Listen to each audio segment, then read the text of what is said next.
Sheet और printed notes डाल दो और क्या। चैप्टर नंबर 2 का ना, एटॉमिक का ना, एटॉमिक का पहले देना चाहते हो तो वही दे दो, एक एक करके तैयार करो, नहीं तो फिर बाद में कितना समेटोगे, बात के लिए कितना रखोगे। पहला चैप्टर कौन सा? तुम लोग का तो किसी का ही नहीं हुआ है, तुम्हारा कहाँ हुआ है? तुम्हारा तो अभी करंट में ही जी रहे थे ना हम लोग, अब करंट से पीछे भी जाएंगे और करंट में भी जिएंगे।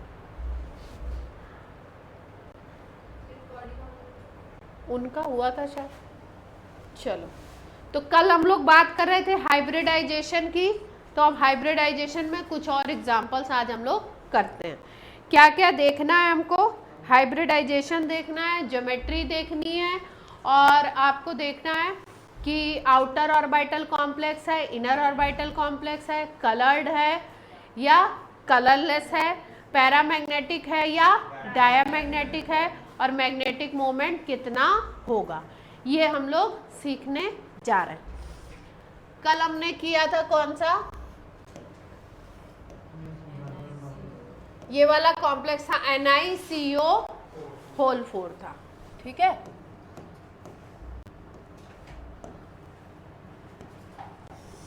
आज हम लोग एग्जाम्पल ले लेते हैं, दूसरा कोई भी ले लेते हैं। एग्जाम्पल्स दिए, NCERT खोलो।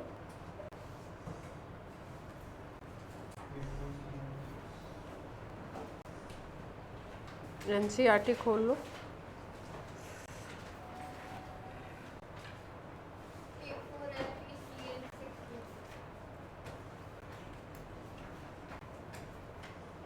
NiCO वाला करा दिया ना आपको। मैग्नेटिक मोमेंट निकालना बता दिया था इसका, 0 आया था ना शायद।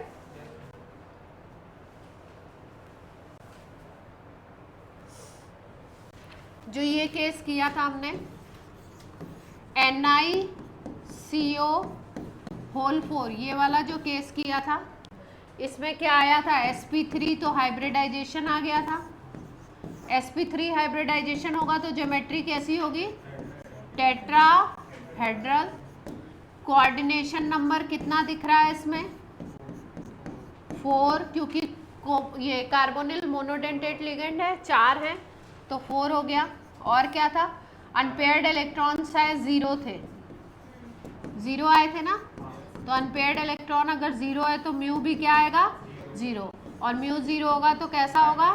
डायामैग्नेटिक। और डायामैग्नेटिक स्पीसीज कैसी होती हैं? कलरलेस। और क्या इन्फॉर्मेशन हमने निकाली थी? और अगर आपका अंदर के ऑर्बिटल यूज होते हैं तो उसको क्या बोलते हैं? Inner orbital complex. और अगर बाहर के यूज होंगे, मतलब आउटर शेल के, तो क्या बोलेंगे? Outer orbital. हाँ बोलो।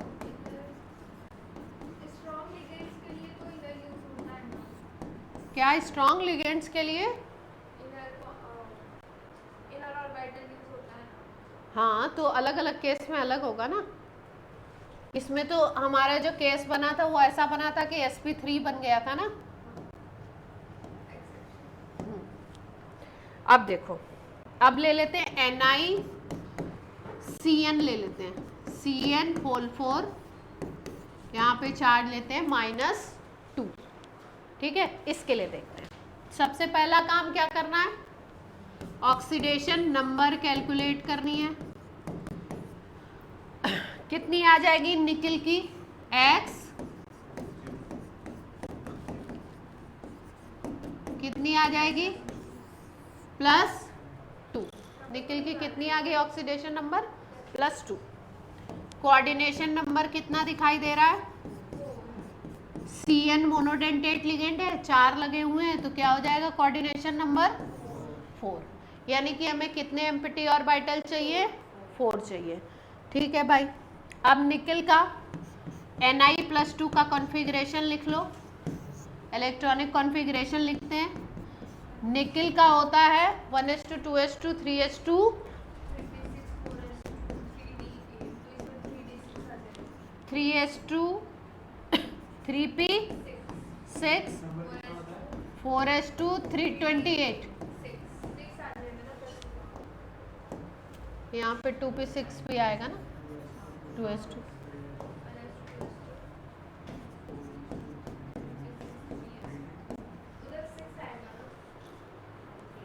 3d8 है, ये निकेल का लिखा है हमने, ठीक है। अब हमें किसका लिखना है, निकेल +2 का, तो इलेक्ट्रॉन हमेशा आउटर से जाता है, तो 4s2 क्या हो जाएगा, इसके इलेक्ट्रॉन क्या होंगे, गायब हो जाएंगे, तो आप 4s0 भी लिख सकते हो, इसको 4p0 भी लिख सकते हो, इलेक्ट्रॉन नहीं है, ठीक।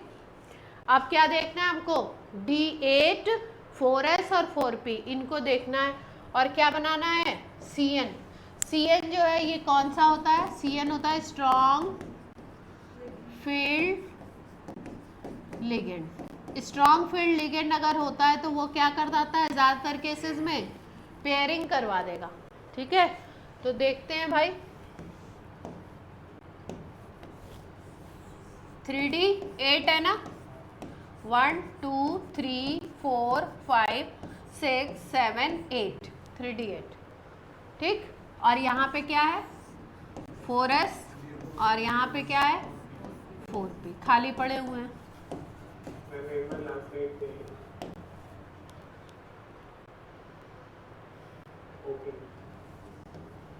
ये खाली पड़े हुए हैं, अब क्या किया जाए, अब कौन आ रहा है अटैक करने, Cn माइनस। Cn माइनस क्या है, स्ट्रॉन्ग फील्ड लिगेंड, तो क्या करवाएगा, पेयरिंग, तो पेयरिंग करवा देगा, तो ये कहाँ चला जाएगा, इधर चला जाएगा।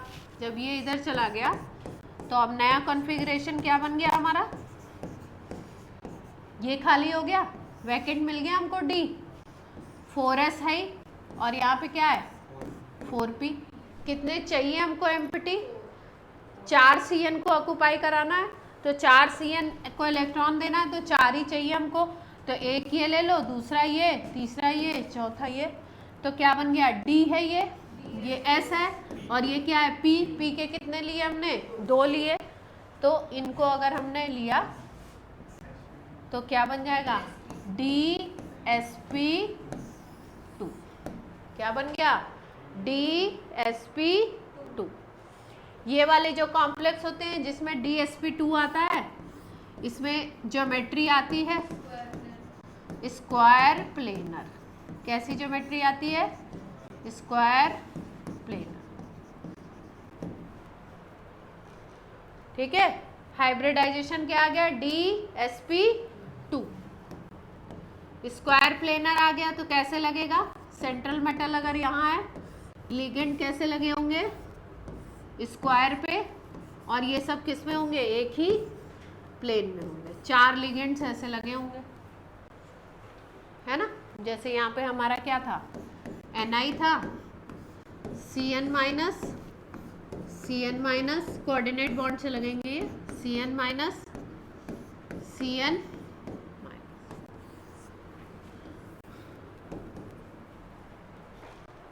ठीक है। अब म्यू निकाल लें, अनपेयर्ड इलेक्ट्रॉन कितने दिखाई दे रहे हैं, देखो अनपेयर्ड इलेक्ट्रॉन है कहीं, सारे के सारे पेयर्ड हैं, तो अनपेयर्ड इलेक्ट्रॉन है ही नहीं, n इज इक्वल टू 0 है, तो म्यू इज इक्वल टू क्या हो जाएगा, 0 ही आ जाएगा, n+2।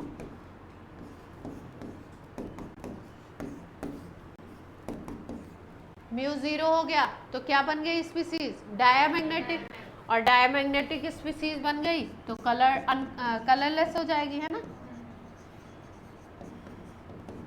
तो हमें क्या क्या पता चल लग गया इसका, एक तो मैग्नेटिक नेचर पता लगा, कलर पता लग गया, कलर नहीं पता लगा, ये पता लगा कि कलरलेस है। दूसरी चीज आपका हाइब्रिडाइजेशन पता लग गया।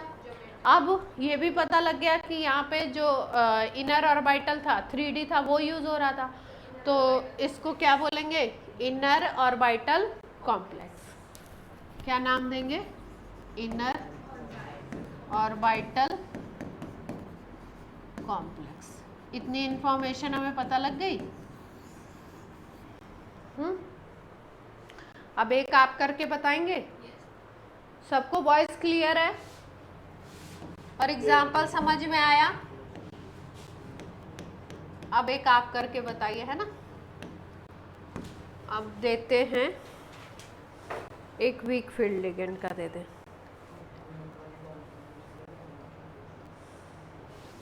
ये तो NiCN4 था, एक ले लेते हैं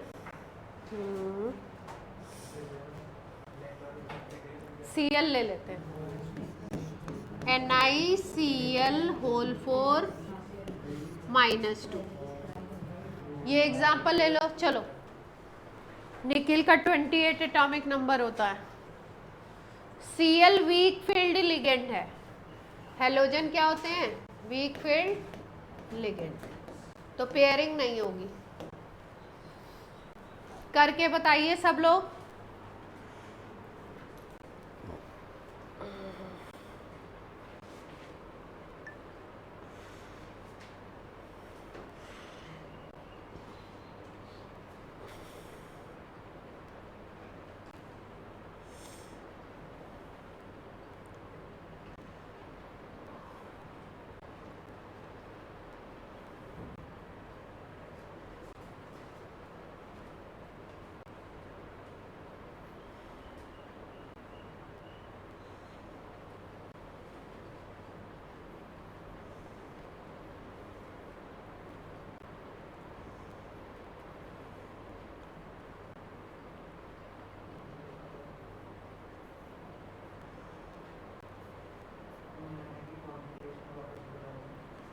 कॉन्फ़िगरेशन निकिल की लिखो, 1s2 2s2 2p6 3s2 3p6 4s2 3d8। अब 4s2 को 0 कर दोगे, 4s को 0 कर दोगे तो निकिल किसका बन जाएगा? +2 का। 4s को 0 कर लो। हाइब्रिडाइजेशन निकालना है, ज्योमेट्री निकालना है, पैरा या डाया बताना है, इनर आउटर कॉम्प्लेक्स बताना है, और कलरलेस या कलर्ड बताना है, म्यू निकालना है।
निकाल लिया?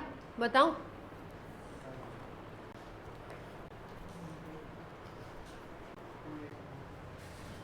सबसे पहला स्टेप क्या था? ऑक्सीडेशन नंबर निकालें। दूसरा स्टेप कोऑर्डिनेशन नंबर निकालो। तीसरा स्टेप इलेक्ट्रॉनिक कॉन्फ़िगरेशन लिखो। चौथा स्टेप डायग्राम बनाओ ऑर्बिटल, है ना। और डायग्राम से क्या फाइंड आउट करो? हाइब्रिडाइजेशन, है ना। और हाइब्रिडाइजेशन पता लगते ही क्या पता लग जाएगा? ज्योमेट्री। और फिर क्या निकाल लो? म्यू। फिर उसके बाद पैरा या डाया। फिर क्या पता लगेगा? कलर या कलरलेस। और फिर लास्ट में हम क्या पता लगाएंगे? आउटर और इनर। कैसा ऑर्बिटल कॉम्प्लेक्स है, ठीक है। कहानी पूरी ज़्यादातर कहाँ तक है? हाइब्रिडाइजेशन निकालने तक। वो निकल जाता है तो बात बन जाती है। तो ऑक्सीडेशन नंबर निकालें, x मान लिया, कितनी आ गई, प्लस का 2। 4 क्लोरीन लिगेंड है तो कोऑर्डिनेशन नंबर क्या होगा, 4, यानी कि 4 ऑर्बिटल्स चाहिए। 4 ऑर्बिटल्स के केस में हमेशा या तो DsP2 बनता है या तो sp3 बनता है, 2 ही केस बनते हैं। इलेक्ट्रॉनिक कॉन्फ़िगरेशन लिख लेते हैं Ni+2 का, तो वही है 1s2 2s2 2p6 3s2 3p6 और 4s0 3d8, ठीक है। वही 4p0 भी लिख सकते हैं, आगे लिख दो, कोई दिक्कत नहीं है, ठीक। अब क्या है, 4s0 है और 3d क्या है, d वाले में कितने इलेक्ट्रॉन है आपके, 8 इलेक्ट्रॉन है, ठीक है। तो 8 भर देते हैं सिंपल रूल से, 5 6 7 8 भर दिए। अब Cl क्या है, वीक फील्ड लिगेंड है, तो पेयरिंग होगी नहीं। जब पेयरिंग होती नहीं है तो ये वाले जो होते हैं, अब ये खाली हमको नहीं मिले, ये ऐसे के ऐसे ही पड़े रहेंगे, ये ऐसे के ऐसे पड़े रहेंगे। तो अब हमको क्या यूज़ करना पड़ेगा, S और 4 ऑर्बिटल के S और P यूज़ करना पड़ेगा। S और P अगर आप यूज़ करोगे तो कंडीशन क्या बन जाएगी अपनी, sp3 की बन जाएगी, और ज्योमेट्री क्या बन जाएगी, टेट्राहेड्रल। ज्योमेट्री क्या हो गई, टेट्राहेड्रल, ठीक। अनपेयर्ड इलेक्ट्रॉन कितने दिखाई दे रहे हैं, ये पेयर्ड है, 2 अनपेयर्ड इलेक्ट्रॉन दिखाई दे रहे हैं आपको। यहाँ पे कौन आके फिल होगा, Cl देगा एक एक इलेक्ट्रॉन पेयर, तो ये तो कंप्लीट होगा, ठीक है। लिगेंड क्या करता है, इलेक्ट्रॉन पेयर देता है ना, तो इलेक्ट्रॉन पेयर दे देगा तो बॉन्डिंग हो जाएगी। लेकिन 2 ये क्या दिखाई दे रहे हैं आपको, अनपेयर्ड, तो ये जो 2 अनपेयर्ड होंगे इनके अकॉर्डिंग आपका क्या निकलेगा, म्यू निकल जाएगा। n+2 था ना, तो कितना आ जाएगा, √8 बोर मैग्नेट्रॉन। यूनिट क्या होती है, बोर मैग्नेट्रॉन। पैरा होगा या डाया होगा, अगर अनपेयर्ड इलेक्ट्रॉन है तो कॉम्प्लेक्स जो होता है हमारा वो होता है पैरा मैग्नेटिक। कैसा कॉम्प्लेक्स हो जाएगा, para magnetic. Para magnetic coloured होते हैं, तो कैसा होगा, कलर्ड। दूसरा कहाँ के यूज हुए हैं ऑर्बिटल, आउटर के, 4s और 4p यूज हुआ है, तो कॉम्प्लेक्स कैसा होगा, आउटर ऑर्बिटल कॉम्प्लेक्स। क्लियर है बात,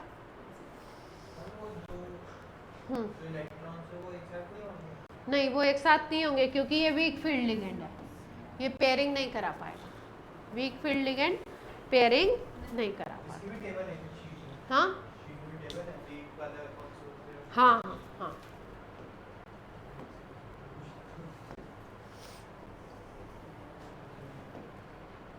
चलो एक और करो जल्दी से।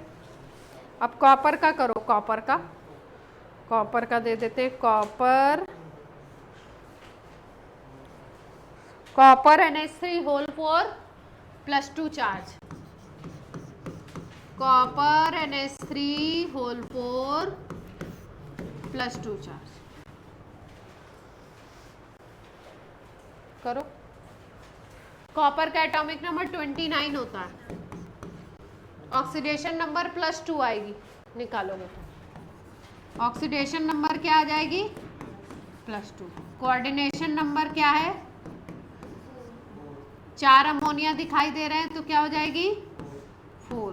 कॉन्फ़िगरेशन कॉपर +2 का जब लिखते हैं, कॉपर का लिखते हैं तो आता है, एक्सेप्शन होता है 3d10 4s1, तो क्या आ जाएगा, 1s2 2s2 2p6 3s2 3p6 4s1 होता है और 3d10 होता है, तो s से एक इलेक्ट्रॉन चला जाएगा और d से एक चला जाएगा, तो 4s0 हो जाएगा और 3d9 हो जाएगा। डायरेक्टली मैंने लिख दिया किसका, कॉपर।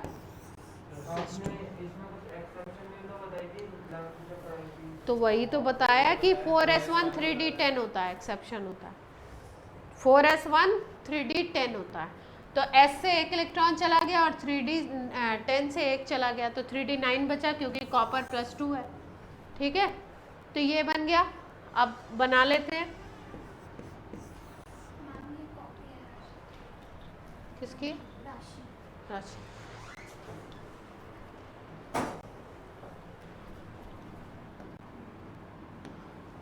अब बनाए ऑर्बिटल। ये NH3 जो होता है ये कैसा होता है? Strong field ligand. Strong field ligand है तो क्या करा देगा? पेयरिंग करा देगा। देखते हैं भाई 3D की सिचुएशन क्या दिखाई दे रही है। 9 है तो 1 2 3 4 5 6 7 8 9, कितना पेयर तो खुद ही है ऑलरेडी। 4s खाली है और 4p खाली। ठीक, अब देखो जब कभी ऐसी सिचुएशन फंस जाए कि पेयरिंग तो ये करा सकता है, लेकिन अब इलेक्ट्रॉन तो है ही नहीं ना, जितने ऑलरेडी हैं ये पेयर हो चुके हैं और ये एक ही इलेक्ट्रॉन है, एक और होता इधर तो कहीं पेयरिंग हो जाती। तो ये जो जब इस तरीके की सिचुएशन होती है तो ये खाली पड़ा रहता है, मतलब ये ऐसा ही पड़ा रहेगा। ठीक है, तो इसको हाइब्रिडाइजेशन में हम लोग नहीं लेंगे क्योंकि इसमें एक इलेक्ट्रॉन प्रेजेंट है। एम्प्टी ऑर्बिटल मिक्सिंग होती है तो ये लेंगे। 4 है ना तो 4 लेने पड़ेंगे, तो यहाँ भी क्या बन गया? sp3। आगे की चीजें आप म्यू वगैरह निकाल लेंगे, पैरा हो जाएगा। अनपेयर्ड इलेक्ट्रॉन एक है, कलरफुल होगा और म्यू निकल जाएगा। म्यू क्या आ जाएगा? रूट ऑफ n 1 ले लिया, √3। अब कोई ऐसा कर लें जो जिसमें बहुत देर से sp3 वाले ही कर रहे हैं ना अपन। और कॉम्प्लेक्स कैसा होगा?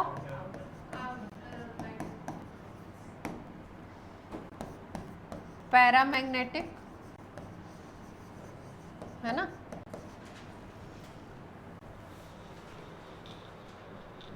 अपनी बुक में देखो कौन से दिए एनसीईआरटी में,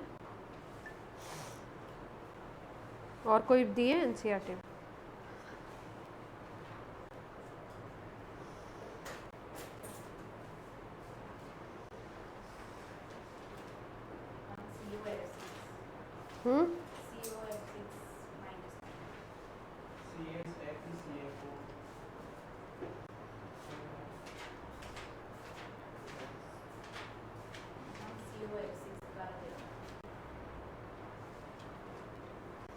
अच्छा, ये कॉम्प्लेक्स दिया है क्या? इसमें देखो sp3d हाइब्रिडाइजेशन तो नहीं दिया है।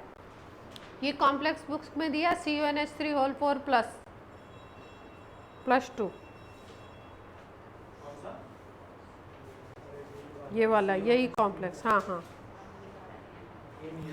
CuNH3 whole 4 plus 2।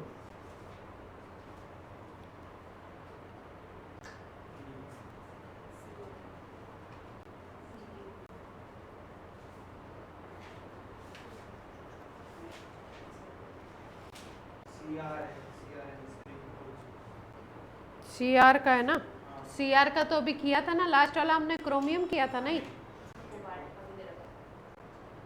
कोबाल्ट का भी दे रखा है NH3 का। करो पहले क्रोमियम का करते हैं। Chromium NH3 whole 6 plus 3।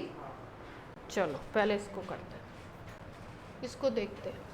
इसमें शायद कोई एक्सपेरिमेंटल डेटा के अकॉर्डिंग कुछ इसमें चेंज है, ये वाला एग्जांपल में शायद।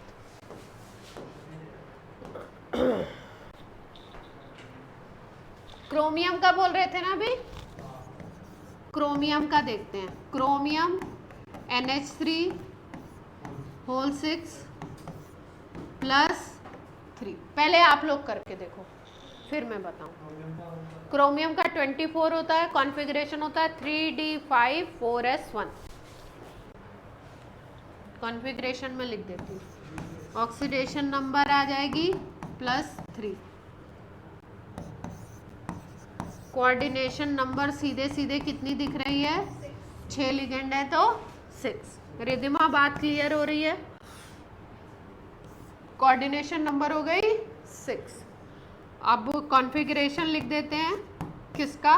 क्रोमियम +3 का 1s2 2s2 3s2 3p6 और 4s1 होता है, तो s1 चला जाएगा और 3d5 होता है, तो 3d3 हो जाएगा।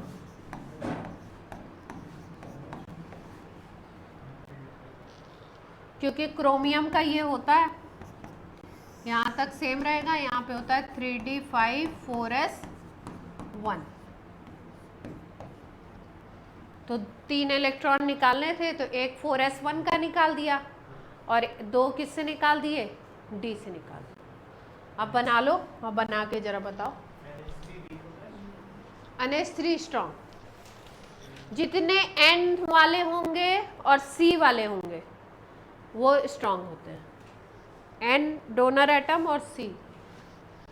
तो NH3 क्या है आपका, स्ट्रॉन्ग फील्ड लिंकेज। चलो करके बता दो जल्दी से। ऑनलाइन वाले बच्चे कर पा रहे हैं? अर्निम कर पा रहे हो क्या? कोमल, हेमांग, सुहानी? हाँ करिए, ट्राई करिए।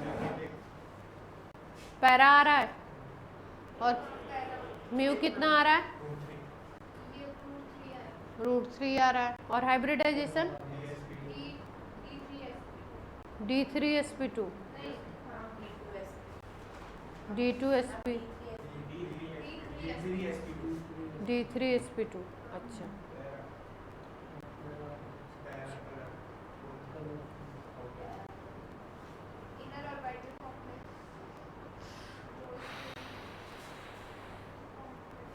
करें?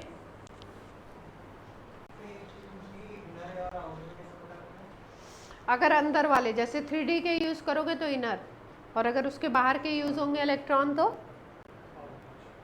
हाइब्रिडाइजेशन में कौन पार्टिसिपेट कर रहा है उसकी बेसिस पे। तो अपने पास क्या था, 3D3 था ना, 3D3 था और 4s 0 था, 4p 0 था। 1 2 3, ठीक है। अब NH3 क्या करा देगा, पेयरिंग करा देगा। तो जब पेयरिंग होगी तो पेयरिंग कैसे होगी, ये दो एक साथ हो जाएंगे और एक अपने को क्या मिल जाएगा, 2 तो एक साथ हो गए, एक ऐसे बचा हुआ, ठीक है। 3 ये मिल गए और हमें एग्जैक्टली चाहिए कितने, 6 चाहिए। तो अगर यहाँ से हमको 3 मिल जाए और यहाँ से 1 मिल जाए 4 और यहाँ से 2 मिल जाए तो क्या बन जाएगा, sp2d3। अच्छा ऐसा कोई हाइब्रिडाइजेशन सुना है हमने अभी तक? हमने कौन कौन से सुने हैं, जो सुने हैं मॉर्निंग में? हमने सुना है sp, sp2, sp3, sp3d, sp3d2 और sp3d3। कहीं पे भी ऐसा नहीं सुना sp2 वाला खाली एक ही केस है जहाँ पे d नहीं होता है, sp2। बाकी जहाँ पे d ऐड हो रहा है वहाँ पे सब में क्या दिखाई दे रहा है आपको, sp3।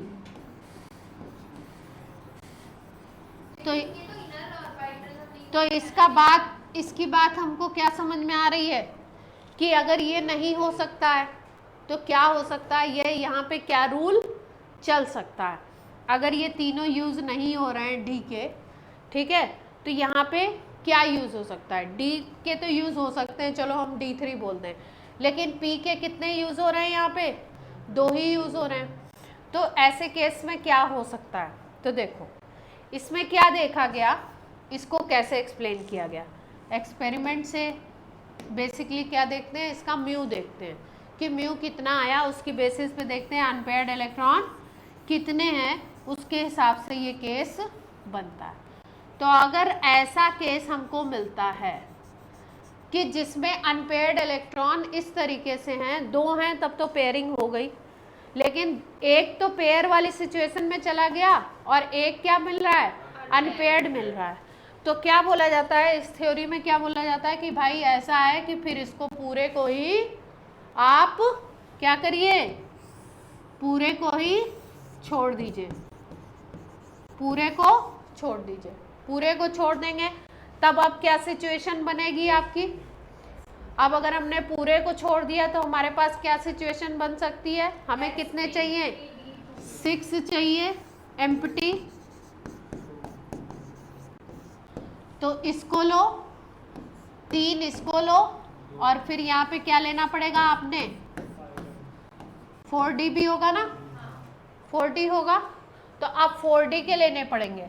तो एक आपने इसका लिया, 3 यहाँ ले लिया और 2 यहाँ से ले लो, तो क्या बन जाएगा आपका sp3d2। sp3d2 तो बन गया, लेकिन इसमें D किसका यूज हुआ, आउटर वाले का, इनर वाले का 3D यूज नहीं हुआ। जब 3D यूज नहीं हुआ तो इसको क्या बोलेंगे, आउटर ऑर्बिटल कॉम्प्लेक्स। ठीक है, sp3d2 और d2 sp3 हो या sp3d2 हो, दोनों में जो ज्योमेट्री आती है वो ऑक्टाहेड्रल आती है।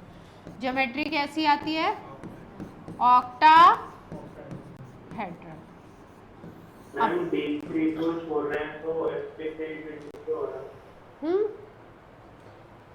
इस पूरे D को ही छोड़ दिया आपने, पूरे को ही छोड़ दिया, यूज में नहीं लिया। और 4D इसलिए लिया क्योंकि हमको 6 चाहिए थे NH3। अगर ये देखो, ये कंपाउंड अगर फॉर्म हो रहा है तो कंपाउंड के फॉर्म होने का मतलब है कि अमोनिया के 6 लिगेंड आकर के अप्रोच किए हैं। 6 लिगेंड अगर अप्रोच किए हैं, जैसे मान लो कि हमारे इस घर में 30 लोगों के रहने की जगह है, ठीक है, और हमने 60 लोगों को इनवाइट कर लिया, तो अब हम जगह तो बनाएंगे ना, प्लेस, तो कुछ परम्यूटेशन कॉम्बिनेशन लगा वगा के कुछ तो प्लेस पहले से क्रिएट करेंगे ना, कि भाई जितने लोग हैं अगर सब अलग अलग सेपरेट रूम में रहते हैं या जैसे भी रहते हैं तो कुछ ऐसा कर कर के उनको जगह तो देंगे ना। तो ऐसे ही होता है जब लिगेंड आकर के अटैक करता है, तो लिगेंड के अटैक करने पे क्या होता है, यहाँ पे फिर एम्प्टी ऑर्बिटल क्रिएट होते हैं। एम्प्टी ऑर्बिटल देखे जाते हैं कि कौन से ऐसे ऑर्बिटल है जिसमें लिगेंड जा कर के इलेक्ट्रॉन दे सकता है और बॉन्डिंग हो सकती है। ये अगर कंपाउंड बन रहा है इसका मतलब 6 अमोनिया लिगेंड अटैच हो रहे हैं। 6 को अगर अटैच कराना है तो 6 ऑर्बिटल्स हमारे पास होने चाहिए। अब अलग अलग कॉम्प्लेक्स में वो अलग अलग सिचुएशन के अकॉर्डिंग अलग अलग हाइब्रिडाइजेशन सेटअप हो रहा है। तो यहाँ पे कौन सा हाइब्रिडाइजेशन हमको मिल गया, sp3d2। आउटर शेल का D यूज हुआ, इसलिए हमने क्या बोल दिया उसको, outer orbital complex. sp3d2 hybridisation आए या d2sp3 आए, दोनों के केस में ज्योमेट्री होती है ऑक्टाहेड्रल। म्यू निकाल सकते हैं, कितने अनपेयर्ड इलेक्ट्रॉन दिखाई दे रहे हैं 3D में, 3 दिखाई दे रहे हैं, तो म्यू कितना आ जाएगा बता दीजिए जल्दी से। म्यू का फॉर्मूला है √n+2, तो ये क्या आ गया 3+2, तो √15 आ जाएगा। कलर्ड होगा या कलरलेस होगा, अनपेयर्ड इलेक्ट्रॉन है तो कैसा होगा, कलर्ड होगा और पैरामैग्नेट।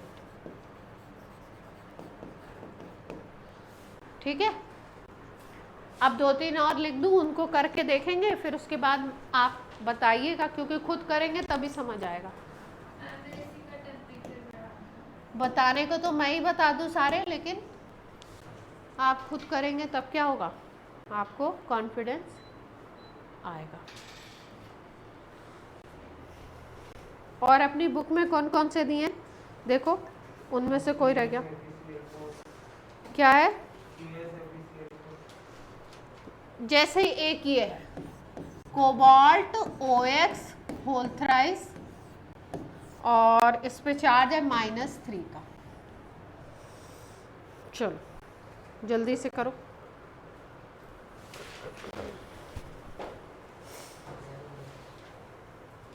OX का मतलब ऑक्सिलेट आयन है, ऑक्सिलेट है बाइडेंटेट, तो कोऑर्डिनेशन नंबर क्या हो जाएगी 6।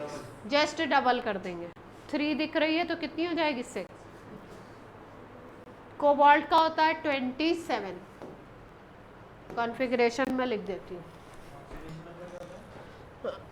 ऑक्सीडेशन नंबर निकाल लो, इसका होता है -2, तो ये आ गया कितना प्लस का 3। कोऑर्डिनेशन नंबर कितनी आ गई 6, ठीक है। और कोबाल्ट का एटॉमिक नंबर होता है 27, तो किसका निकालना है कोबाल्ट +3 का। 27 का होता है 3d7 4s2, तो 4s2 से निकाल दो 2 इलेक्ट्रॉन और 1 इलेक्ट्रॉन 3d से निकाल दो, तो लास्ट में क्या बन जाएगा तुम्हारा 3d6 4s0 4p0। OX oxalate, इसको किस में लेंगे, ऑक्सिलेट की कैटेगरी बीच में है ये, ऑक्सीजन डोनेशन वाला है ना, कार्बन और नाइट्रोजन वाले स्ट्रांग होते हैं, ऑक्सीजन वाले वीक होते हैं, तो वीक हो नहीं, 1 मिनट, C2O4 -2, हाँ ऑक्सीजन से देता है इलेक्ट्रॉन, तो ये वीक होगा। हाँ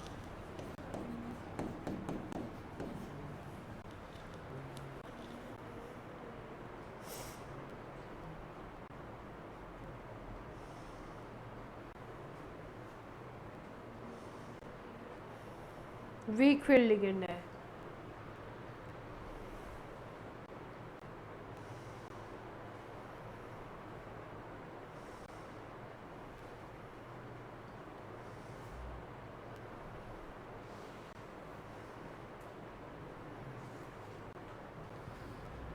ट्राई कीजिए, वीक फील्ड है तो डबलिंग तो कराएगा नहीं, ऑर्बिटल बना के देखो।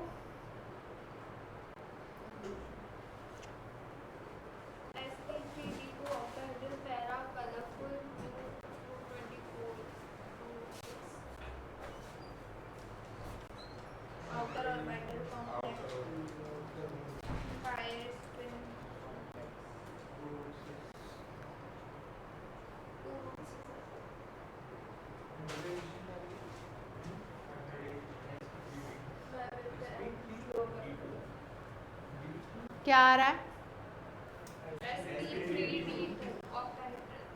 D2sp3 आ रहा है कि sp3d2? मेरे पास इसका D2sp3 लिखा है, एक मिनट,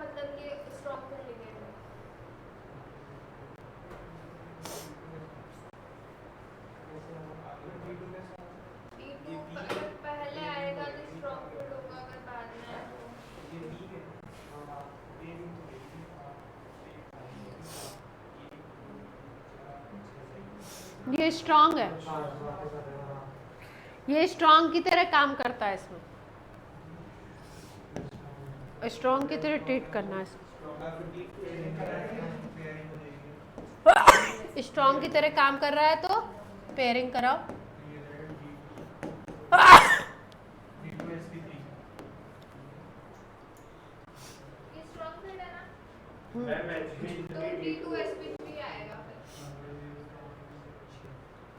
D2 वाला आ जा रहा है, और बाकी चीजें 3d6 था और क्या था 4s0 4p0, 6 इलेक्ट्रॉन डाल दें इसमें, 1 2 3 4 5 6, है ना, यही था।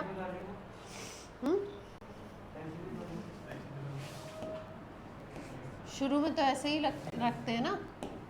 अब क्या होगी, पेयरिंग हो जाएगी, तो पेयरिंग कर दें 6 इलेक्ट्रॉन की, तो पूरा पूरा पेयर बन जाएगा ना। जब पेयर बन जाएगा तो 2 D मिल जाएंगे, 1 S मिल जाएगा और 3 P, टोटल हमको 6 चाहिए, तो 6 की अपनी बात बन जाएगी D2sp, ऑक्टाहेड्रल हो जाएगा और अनपेयर्ड है नहीं तो डायामैग्नेटिक कलरलेस, म्यू क्या हो जाएगा 0, और कॉम्प्लेक्स कैसा है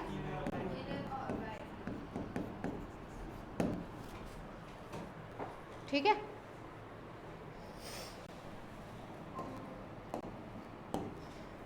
कौन आ रहा कौन जा रहा, देखो कुछ पॉइंट्स याद रखो, जैसे पीटी और पीडी के कॉम्प्लेक्स, पीटी का कॉम्प्लेक्स ले लो और पीडी का कॉम्प्लेक्स ले लो, प्लैटिनम एंड प्लैटिनियम नहीं प्लैटिनम, प्लैटिनम और पैलेडियम के अगर लेते हो और कोऑर्डिनेशन नंबर क्या होता है 4 होता है, तो ये कैसे होते हैं स्क्वायर प्लेनर, याद रखना है कैसे होते हैं ये स्क्वायर प्लेनर। हाइब्रिडाइजेशन कौन सा होगा स्क्वायर प्लेनर में D2sp3 या DsP2 या DsP2, D2 कहाँ से आ गया DsP2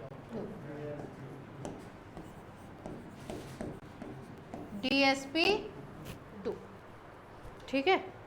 एक और पॉइंट था इसमें,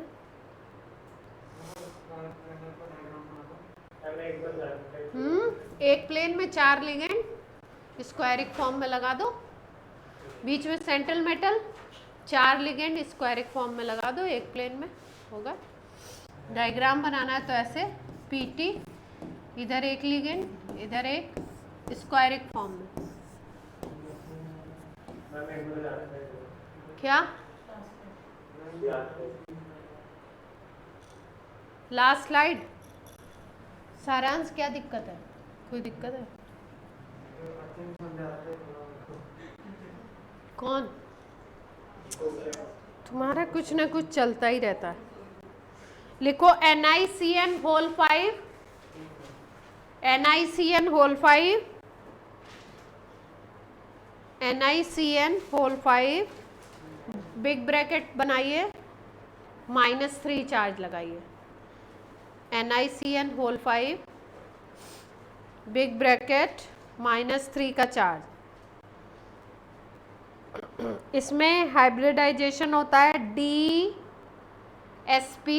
याद रखने हैं ये, इसमें हाइब्रिडाइजेशन कौन सा होता है DsP3 नहीं स्क्वायर पिरामिडल, DsP3 हाइब्रिडाइजेशन है और क्या होगा स्क्वायर पिरामिडल, लिख लो।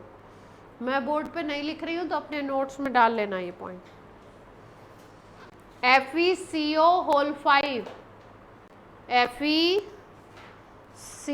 होल 5 कार्बोनिल है ये आयरन का होल 5, इसमें हाइब्रिडाइजेशन होता है DsP3, बिग ब्रैकेट होगा ना, FeCO होल 5 के बाहर फिर पूरा बड़ा सा ब्रैकेट, चार्ज नहीं है, चार्ज नहीं है, कार्बोनिल के ऊपर चार्ज नहीं होता है ना। इसमें हाइब्रिडाइजेशन होता है DsP3, ज्योमेट्री होगी ट्राइगोनल बाइपिरामिडल, बाइपिरामिडल, 5 लिगेंड दिखाई दे रहे हैं ना, तो एक तो ऐसे ट्राइगोनल बनाएंगे और एक ऊपर पिरामिड और एक लिगेंड ऊपर एक लिगेंड नीचे। इसमें जो ये कार्बोनिल वाले में जो D है वो यूज होता है, इसके नीचे लिख लीजिए D जो यूज होता है वो DZ², D के 5 ऑर्बिटल टाइप होते हैं ना, इसमें D यूज होता है DZ², और जो NiCN होल 5 वाला लिखा था उसमें D यूज होता है DX² - Y², DX² - Y²। ये इतनी जो इन्फॉर्मेशन है ये सब नीचे वाले में DZ² यूज है, ये एडवांस की इंफॉर्मेशन है बेसिकली। अरे तुम लोग कहाँ पैदा हुए हो? लग रही है देवांग झूठ नहीं बोलता है, इसलिए देवांग जब बोलता है तो मैं मान लेती हूँ। नहीं मतलब देवांग फालतू की बातें नहीं करता ना, इसलिए। मेरे सामने नहीं करता है, बस मेरे लिए तो यही। अब आप क्या सोचते हो, मैं फालतू बात नहीं करती होंगी? करती होंगी, लेकिन वो बात करने का एक वो होता है ना, ये अपने दोस्त अपने दोस्तों के साथ फालतू बात कर सकते हैं ना, हमारे साथ नहीं कर सकते तो हमारे साथ नहीं करते, पर कुछ बच्चे होते हैं जो क्लास में भी करते हैं, है ना।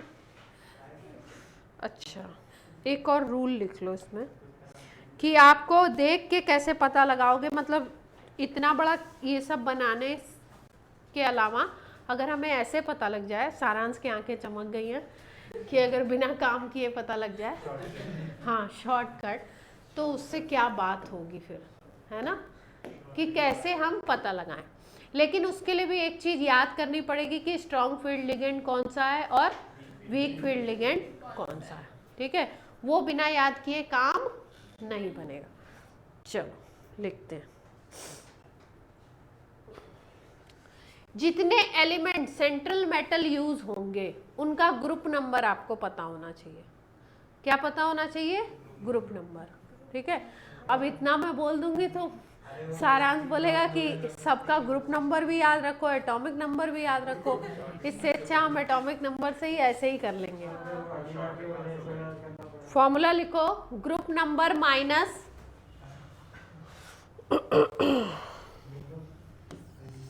Group number minus oxidation number is equal to P आएगी, एक वैल्यू पी मान लो, एक्स मान लो, जो भी मान लो, ठीक है। अगर ये पी होता है ग्रेटर देन 6 या पी होता है लेस देन 6 या इक्वल टू 6, ये केस है, ये दोनों केस होंगे स्ट्रॉन्ग फील्ड लिगेंड के लिए, ठीक है।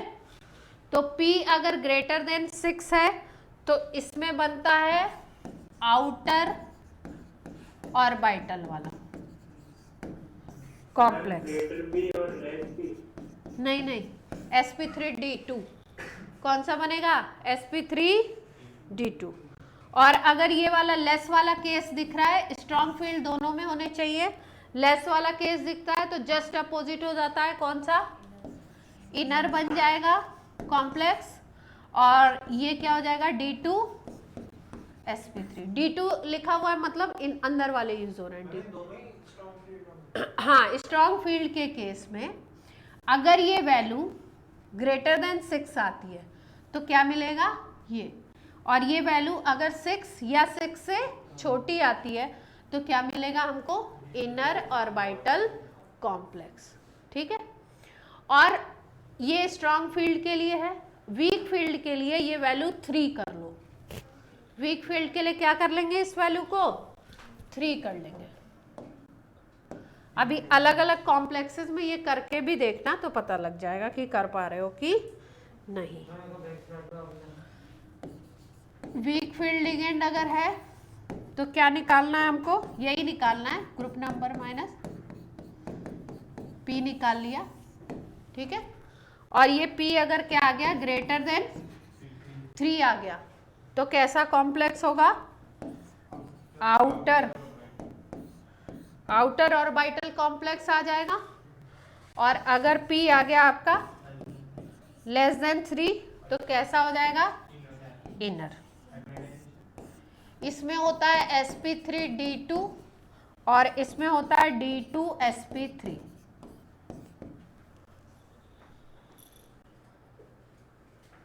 ठीक है।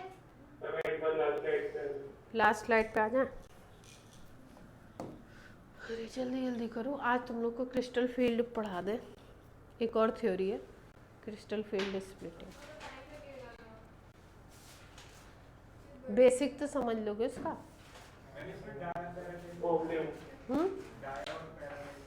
डाया और पैरन नहीं पता चलेगा इसमें, बस हाइब्रिडाइजेशन पता लगेगा।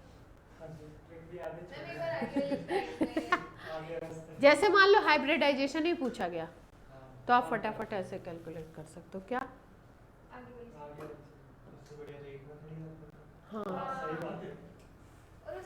आपकी मर्जी है, अगर प्रैक्टिस है तो उसको भी निकालने में टाइम नहीं लगेगा। इसमें तो याद रखना पड़ेगा, इसमें तो ग्रुप नंबर भी याद रखना पड़ेगा। हाँ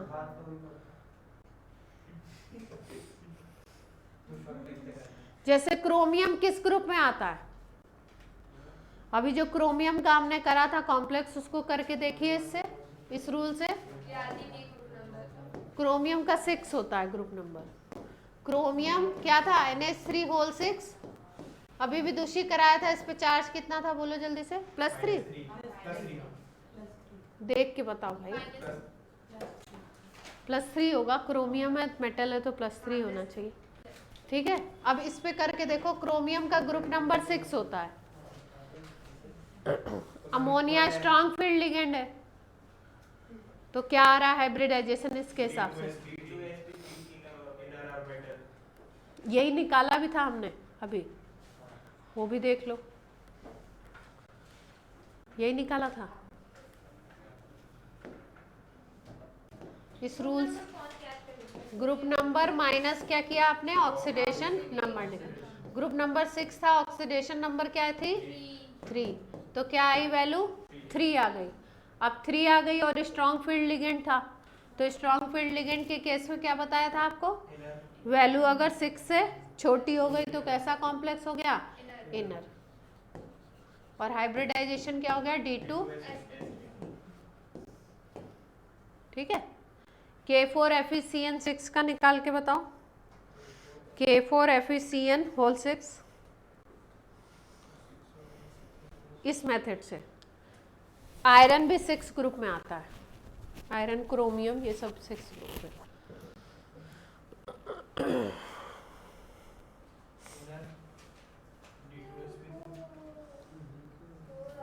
CN स्ट्रॉन्ग है,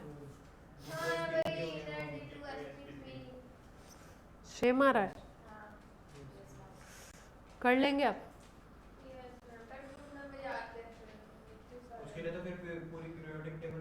हाँ तो थर्ड चैप्टर किस लिए याद करो, अभी D और F पढ़ोगे तो पूरी याद करोगे भाई, इसमें D ब्लॉक ही तो आ रहा है सारा, जो D ब्लॉक के एलिमेंट आ रहे हैं, अभी D और F याद करोगे तो 3D series 4D series 5D series पूरी याद करनी पड़ेगी,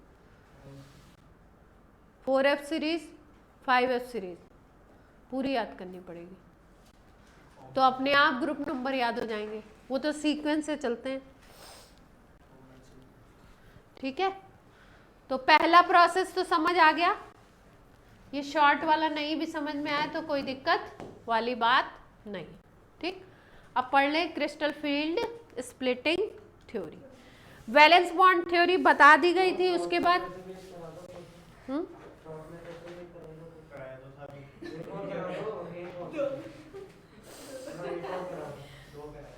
बोलो कोई और कॉम्प्लेक्स।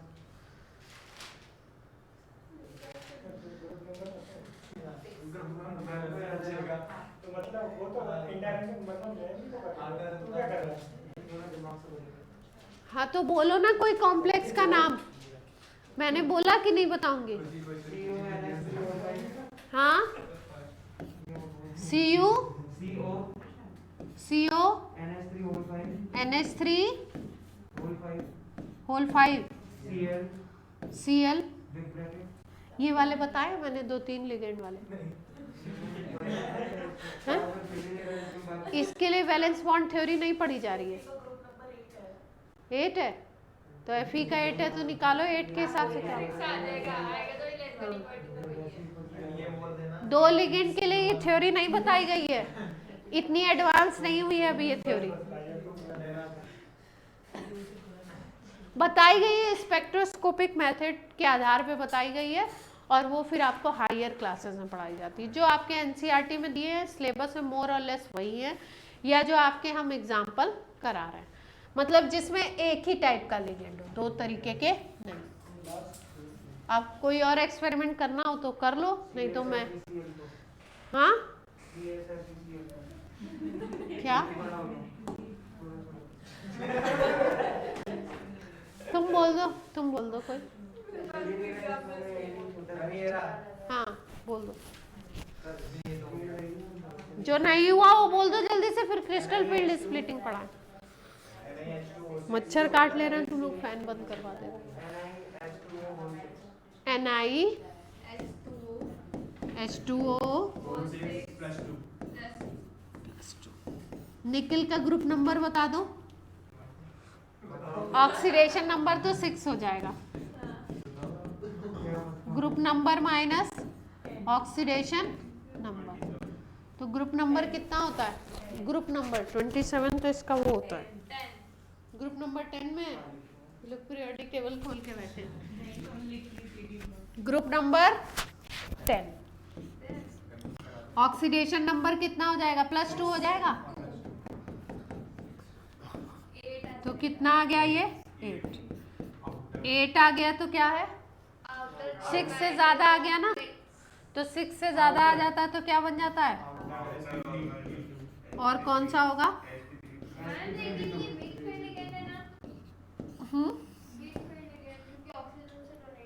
H2O वीक में आता है, तो वीक वाला रूल ले लो।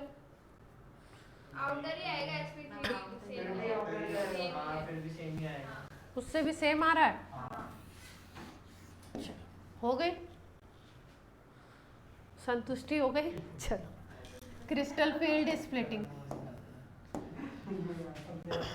देखो, वैलेंस बॉन्ड थ्योरी के थ्रू हमें ये पता लग गया कि लिगेंड कैसे अप्रोच करता है, कैसे होती है बॉन्डिंग, ठीक है। लेकिन बहुत ज़्यादा जो ये म्यू निकालते हैं हम लोग, पैरामैग्नेटिक, डायमैग्नेटिक नेचर जो हम बताते हैं, इन सब का पूरा डिस्क्रिप्शन नहीं पता लगा इससे, ठीक है, कि भाई अगर म्यू ज़्यादा आ रहा है तो क्यों आ रहा है, म्यू बहुत कम आ रहा है तो क्यों आ रहा है, म्यू 0 आ रहा है तो क्यों आ रहा है, ठीक है। कुछ ऐसे स्पेशल केसेस भी देखे गए जिसमें कि आपका रूल के अकॉर्डिंग म्यू 0 होना चाहिए था, लेकिन उसमें कुछ कैरेक्टर दिखाई दिया, ठीक है। तो इन सब चीज़ों को देखने के लिए वैलेंस बॉन्ड थ्योरी काम नहीं आई, और हमारे पास कौन सी थ्योरी काम आई? Crystal field theory. अभी जो मैं आपको बता रही हूँ वो चैप्टर की मोटी मोटी बातें, और जो मेन थीम है वो समझा रही हूँ, किस बेस पे चैप्टर चल रहा है। बाकी जो थ्योरेटिकल प्रिंटेड है वो मैं आपको दे दूंगी अलग से। तो क्रिस्टल फील्ड थ्योरी इसके लिए आई क्योंकि वैलेंस बॉन्ड थ्योरी में बहुत अच्छे तरीके से ये पैरामैग्नेटिक, डायमैग्नेटिक इन कैरेक्टर्स को एलिबरेट नहीं किया गया, ठीक। क्रिस्टल फील्ड स्प्लिटिंग थ्योरी है क्या? Basically crystal field splitting theory कहती है कि जब लिगेंड आते हैं किसी सेंट्रल मेटल के पास, लिगेंड आते हैं, सेंट्रल मेटल कौन सी है? डी ब्लॉक की है। डी ब्लॉक की अगर सेंट्रल मेटल है तो इसका मतलब उसके डी ऑर्बिटल उसके पास हैं, और डी ऑर्बिटल होते हैं 5 तरीके के। डी ऑर्बिटल कितने तरीके के होते हैं? 5 टाइप्स के डी ऑर्बिटल हम लोग देखने को मिलते हैं।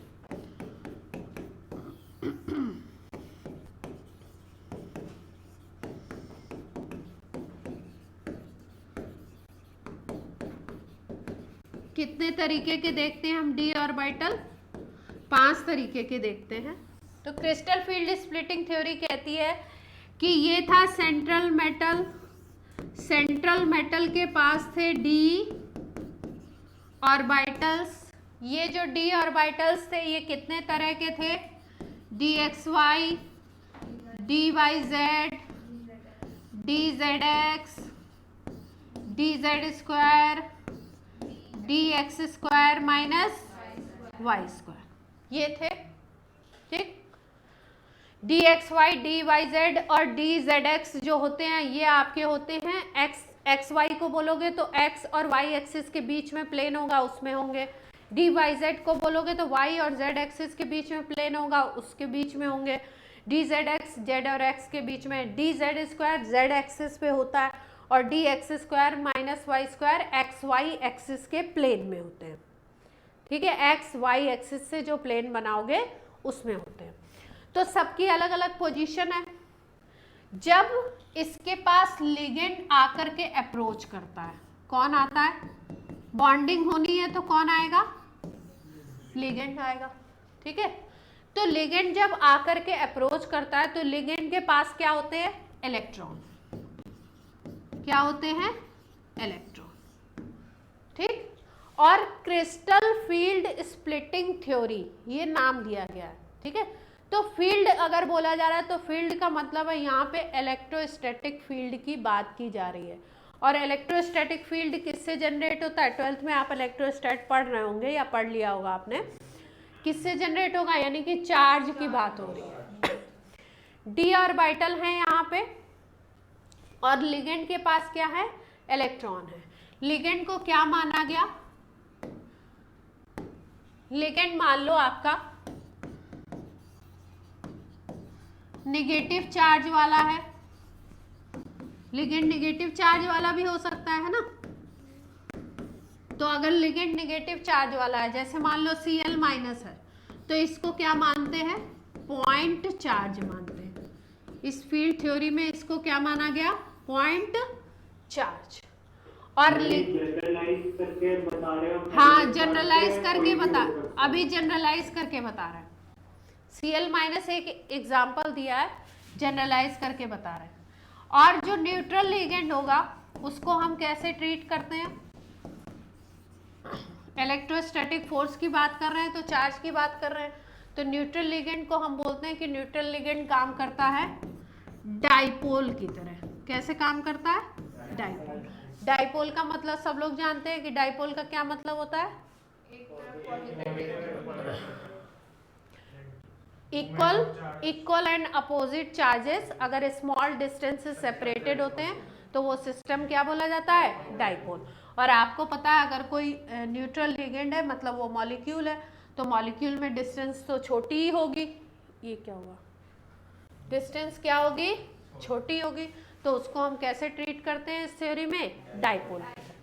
तो इसका मतलब जो डी ऑर्बिटल है मेटल का, सेंट्रल मेटल का, उसको अप्रोच कौन कर रहा है, या तो पॉइंट चार्ज करेगा या तो कौन करेगा, डाइपोल करेगा। जब ये पॉइंट ऐसे तो मेटल पड़ी रहती है अपनी नॉर्मल स्टेट में, उसके जो 5d ऑर्बिटल्स होते हैं उनकी एनर्जी होती है सेम। ये जो 5d ऑर्बिटल्स हैं इनको एक नाम दिया जाता है डीजेनरेट ऑर्बिटल्स। क्या नाम देते हैं, डीजेनरेट ऑर्बिटल्स। एटॉमिक स्ट्रक्चर में हमने पढ़ा है कि डीजेनरेट का मतलब होता है जिनकी सबकी एनर्जी क्या है, सेम है। डीजेनरेट का मतलब क्या है, इक्वल एनर्जी। ठीक है। तो ये इक्वल एनर्जी वाले ऑर्बिटल तब तक रहते हैं जब तक लिगेंड आकर के अप्रोच नहीं कर रहा है। सेंट्रल मेटल कोई भी पड़ी हुई है, जैसे क्रोमियम है पड़ा हुआ है। अब उसकी तरफ अगर अमोनिया आ गए, 6 अमोनिया के मॉलिक्यूल आ गए, तो अब क्या होता है, इसके जो डी जनरेट ऑर्बिटल्स है इनकी डीजेनरेसी खत्म हो जाती है। डीजेनरेसी खत्म होने का मतलब ये 2 पार्ट्स में स्प्लिट हो जाते हैं। एक की एनर्जी ज़्यादा होती है और एक की एनर्जी क्या होती है, कम होती है। कुछ की एनर्जी ज़्यादा हो जाएगी और कुछ की एनर्जी क्या हो जाएगी, कम हो जाएगी। तो जब लिगेंड अप्रोच करेगा तो क्या होगा,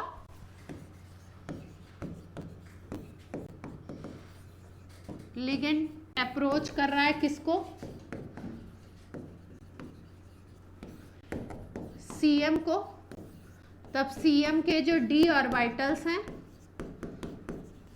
वो क्या करेंगे, 2 एनर्जी स्टेट में स्प्लिट हो जाएंगे। क्या हो जाएंगे, 2 एनर्जी स्टेट में इनकी स्प्लिटिंग हो जाएगी। एक की एनर्जी ज़्यादा होगी और एक की एनर्जी कम होगी। तो ये जो डी ऑर्बिटल 5 थे ये 2 के सेट में चले जाएंगे। जैसे मान लो कि 5 स्टूडेंट्स हैं, ठीक है, उनके 2 सेट बन जाए, एक सेट बन जाए सेट ए और एक सेट बन जाए सेट बी। तो 5 में ऐसा तो नहीं कर सकते कि 2.5 स्टूडेंट हो जाए। होगा कैसे, एक 3 का सेट बनेगा और एक किसका बनेगा, 2 का। तो यहाँ पे 2 सेट बन जाते हैं, एक को बोलते हैं EG और दूसरे को बोलते हैं T2G। क्या नाम देते हैं, एक को नाम देते हैं EG और दूसरे को नाम क्या देते हैं, T2G। ये जो T2G है इसमें कितने ऑर्बिटल्स होंगे? इसमें 3। कितने ऑर्बिटल्स आ जाते हैं इसमें? 3। कैसे याद रखते हैं हम लोग? जैसे मैं कैसे याद रखती थी जब पढ़ती थी, T2G 3 है तो यहाँ पे कितने ऑर्बिटल्स होंगे? 3। और EG 2 लेटर है तो यहाँ पे कितने ऑर्बिटल्स होंगे? और ये जो स्प्लिटिंग होती है इसी को बोलते हैं क्रिस्टल फील्ड स्प्लिटिंग। और दोनों के बीच का जो एनर्जी डिफरेंस आएगा, EG और T2G, इनके बीच का जो एनर्जी डिफरेंस होगा, क्या होगा? एनर्जी डिफरेंस, उसको हम बोलते हैं क्रिस्टल फील्ड स्प्लिटिंग एनर्जी। क्या कहते हैं? क्रिस्टल फील्ड स्प्लिटिंग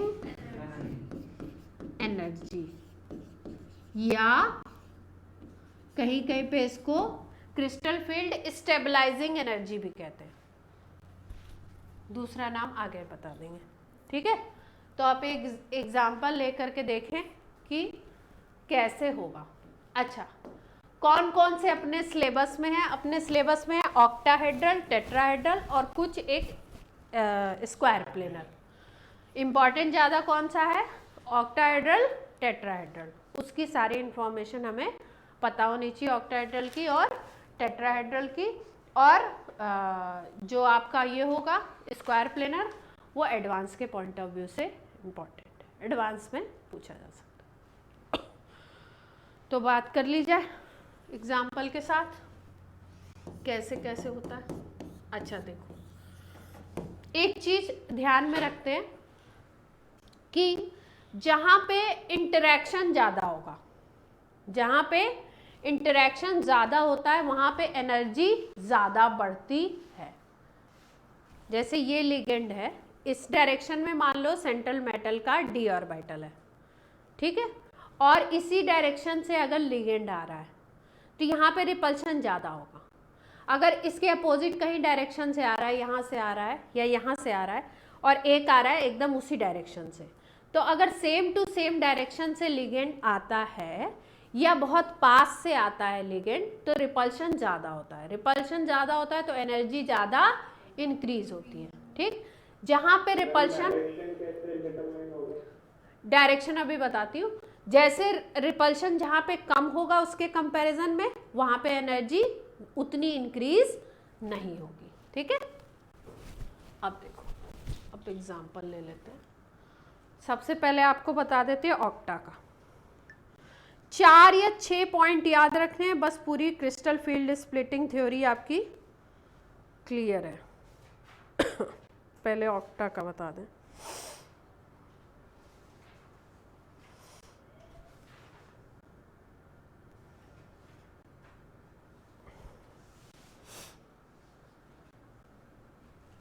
कैसा दिखेगा देखो, अगर हम ले लें, बोले Ml6, Ml6 का क्या मतलब है?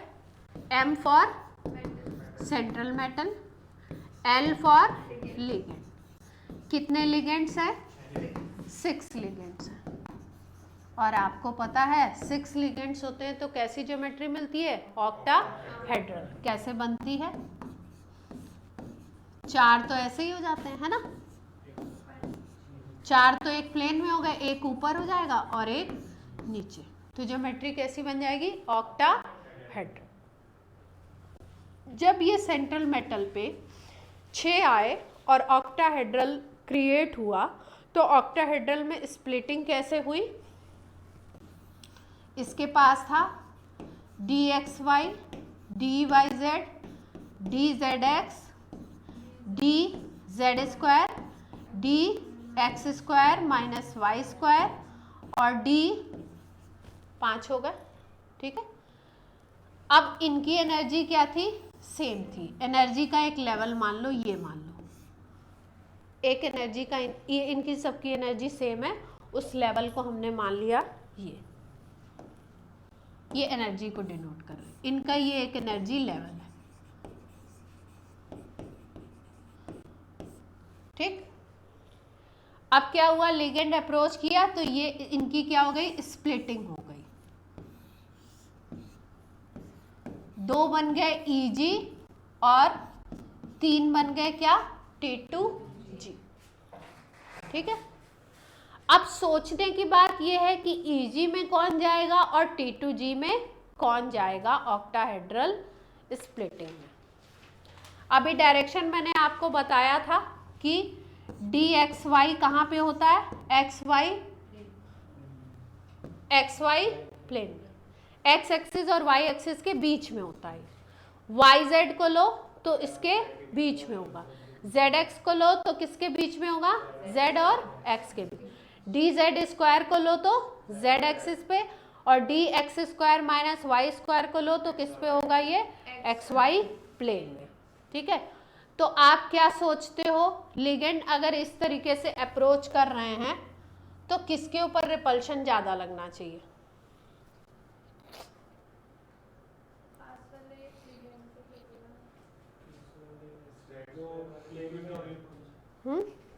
यस मैम, इससे तो एक पोजीशन एक मिनट, कोई अगर आपको गूगल में दिखाया जाए ना डायग्राम को तो ज़्यादा अच्छा होगा।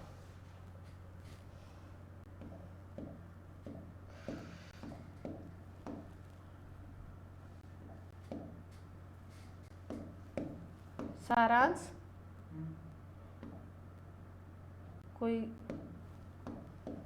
ज्ञान प्रदान कीजिए, कोई ज्ञान प्रदान कीजिए जिससे जल्दी से थोड़ा सा। किसको, किसने दे दिया,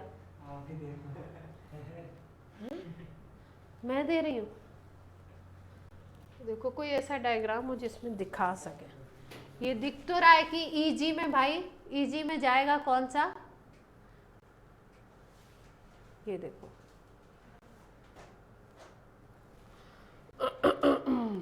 ये है शायद डायरेक्शन, जिसमें डायरेक्शन दिखे वो डायग्राम, ठीक है ना, कि किधर से किधर हो रही है। कोई डायग्राम दिखे इसका तो रोकना मुझे।